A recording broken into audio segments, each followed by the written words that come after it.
भगवत गीता का मुख्य विचार भगवत गीता में ही व्यक्त किया गया है। यह बिल्कुल ऐसा है। दवा लेते समय हम उस दवा को अपनी इच्छानुसार या अपनी इच्छानुसार नहीं ले सकते। हमें डॉक्टर के निर्देशों या दवा की शीशी पर दिए गए निर्देशों का पालन करना होता है।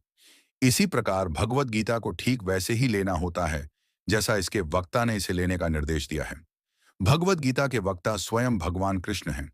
भगवत गीता के प्रत्येक पृष्ठ में श्री कृष्ण का उल्लेख सर्वोच्च भगवान के रूप में किया गया है।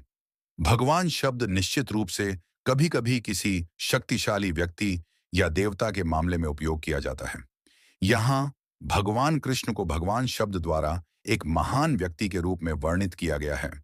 लेकिन साथ ही हमें यह जानना चाहिए कि श्री कृष्ण सर्वोच्च भगवान हैं। भगवान कृष्ण सर्वोच्च भगवान हैं। भगवान कृष्ण ने स्वयं भगवत गीता में कहा है कि वे स्वयं परमेश्वर हैं। ब्रह्म संहिता और अन्य सभी पुराणों में, विशेषकर श्रीमद् भागवत में, भगवान कृष्ण को परमेश्वर, कृष्णस्तु भगवान स्वयं कहा गया है। इसलिए हमें भगवत गीता को ठीक उसी प्रकार स्वीकार करना चाहिए जैसा भगवान कृष्ण ने निर्देश दिया है। भगवत गीता के चौथे अध्याय 4:1 से 3 में भगवान कहते हैं, संसार में ही योग प्रकट होता है।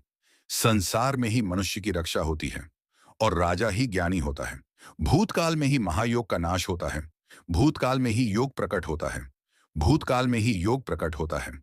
भूतकाल में ही भक्त संसार के रहस्यों को जानते हैं।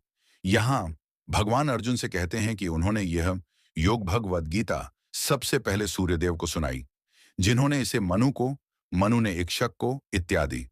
यह ज्ञान गुरु परंपरा के माध्यम से गुरु से शिष्य तक निरंतर प्रवाहित होता रहा। परंतु किसी समय इस परंपरा के भंग होने के कारण हम इस ज्ञान को खो बैठे।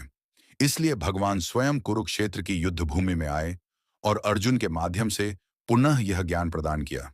उन्होंने अर्जुन से कहा, तुम मेरे भक्त और मित्र हो, इसलिए मैं तुम्हें यह रहस्यपूर्ण परम ज्ञान दे रहा हूं। इन शब्दों का अर्थ यह है कि भगवत गीता का ज्ञान